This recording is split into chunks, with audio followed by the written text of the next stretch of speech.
Palamu tiger reserve core area में railway की तीसरी रेल लाइन निर्माण का मसला सुलझ नहीं पा रहा है। पतरातू से सोननगर के बीच तीसरी रेल लाइन निर्माण को लेकर रेल विकास निगम ने राज्य सरकार से सहमति मांगी है, जबकि वाइल्ड लाइफ बोर्ड ने पहले से ही कोर एरिया में बनाए गए रेलवे लाइन को शिफ्ट करने की सलाह दी है। ऐसा करने से पलामू टाइगर रिजर्व का संरक्षण और इसका उद्देश्य पूरा होगा।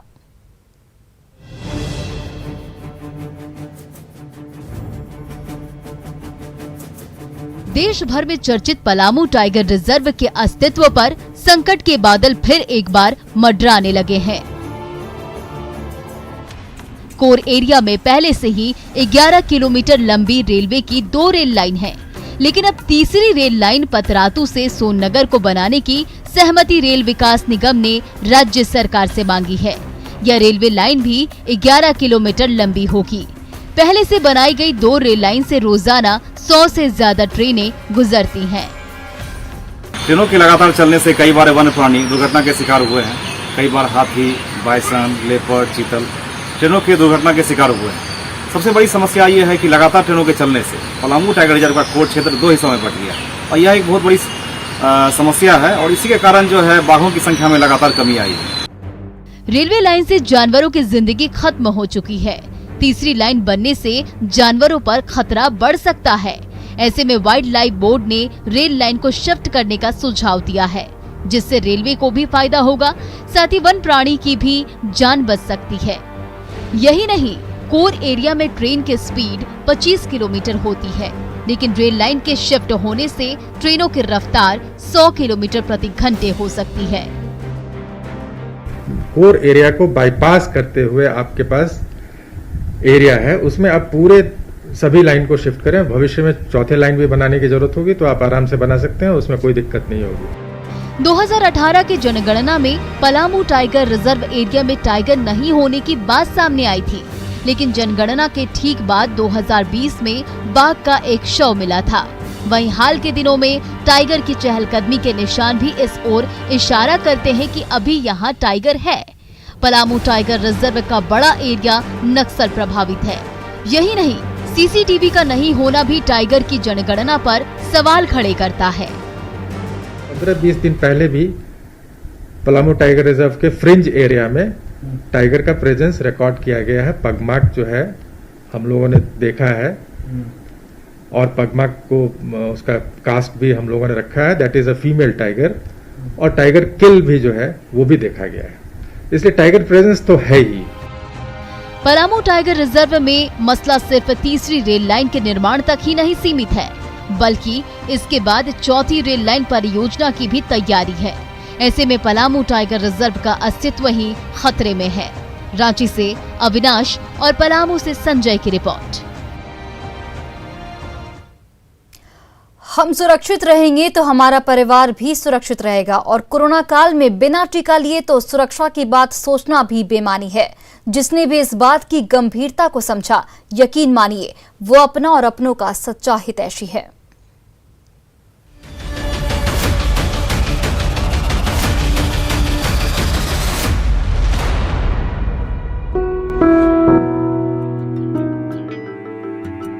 टीका संजीवनी है। इस बात की गंभीरता समझनी हो तो आप मुंबई में ऑटो ड्राइवर के लिए लगाए गए इस वैक्सीनेशन कैंप में आइए। यहाँ लाइन में लगकर अपनी बारी का इंतजार कर रहे ये वो लोग हैं जिनसे हमारा आपका सामना हर रोज होता है। ये हर रोज हजारों मुसाफिरों को रोज उनकी मंजिलों तक पहुँचाते हैं। ऐसा नहीं है कि ये कोरोना के खतरे से अनजान है, बावजूद इसके ये तमाम जोखिमों को समझते हुए भी अपनी जिम्मेदारी निभा रहे हैं। हालांकि 18 से 44 साल की उम्र के ये ऑटो ड्राइवर्स हैं, काफी दिनों से टीका लेने के इच्छुक थे, लेकिन इन्हें वैक्सीन नहीं मिल पा रही थी। यही वजह है कि जैसे ही इन्हें पता चला कि मुंबई के नाहौर इलाके में बीजेपी के सांसद ने 18 से 44 साल की उम्र के ऑटो ड्राइवर्स के लिए टीकाकरण कैंप लगाया है, ये यहाँ पहुँच गए। हमारे खासदार मनोज कोटा जी के द्वारा हम लोग को एकदम सही टाइम पे सही सुविधा मिली और हमको ज़रूरत थी, क्योंकि हम 50-60 आदमी को लेके आते हैं जाते हैं। जितनी भी रिक्शा चालक महिला है उन सबके लिए वैक्सीनेशन बहुत इजीली दिया है। दरअसल संजीवनी आपके द्वार कार्यक्रम के तहत बीजेपी सांसद मनोज कोटक ने मुंबई के नाहूर इलाके में ऑटो ड्राइवर्स के लिए एक वैक्सीनेशन कैंप लगाया था, जिसमें पुरुष और महिला समेत तकरीबन 500 ऑटो ड्राइवर का मुफ्त टीकाकरण किया गया। हमारी संस्था ने आज उनके लिए जो कार्यक्रम आयोजित किया है और इस कार्यक्रम में 18 से लेके 44 का जो वयोगट है, इन ऑटो चालकों का वैक्सीनेशन यहाँ किया जाएगा। आपकी जानकारी के लिए बता दें कि ऑटो ड्राइवर्स एसोसिएशन महाराष्ट्र सरकार से लगातार फ्रंट लाइन वर्कर के दर्जे की मांग कर रहे हैं। हालांकि राज्य सरकार ने अभी तक उन्हें इस तरह का कोई भी दर्जा नहीं दिया है। बावजूद इसके रिक्शा वालों की इस दलील को खारिज नहीं किया जा सकता कि वो कोरोना के खतरे के बीच भी लगातार यात्रियों को उनके गंतव्य तक पहुंचाते हैं। बहरहाल इस कैंप की कामयाबी के बाद मुंबई के कई और ऑटो वालों ने वैक्सीन लेने की इच्छा जताई है, जिसे देखते हुए सांसद महोदय ने आने वाले वक्त में इस तरह के कई और कैंप के आयोजन का वादा किया है। उम्मीद है इनकी तरह आप भी समझदारी दिखाएंगे और जल्द से जल्द कोरोना को खत्म करने की इस मुहिम का हिस्सा बनेंगे। Bureau report, news 18 network.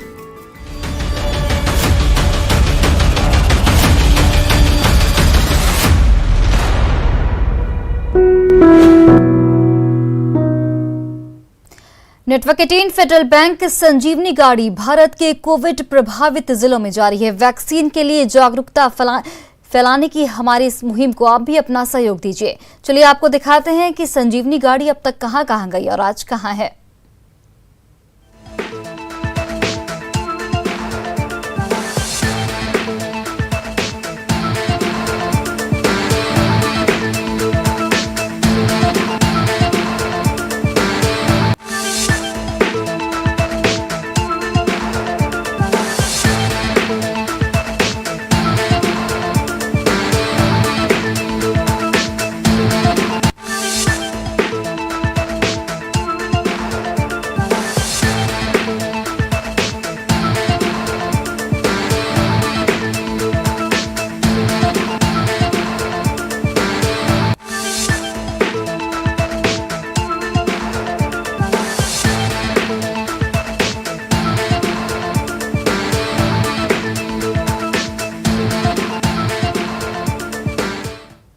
फिलहाल इस बुलेटिन में इतना ही। आप देखते रहिए न्यूज़ 18 बिहार झारखंड।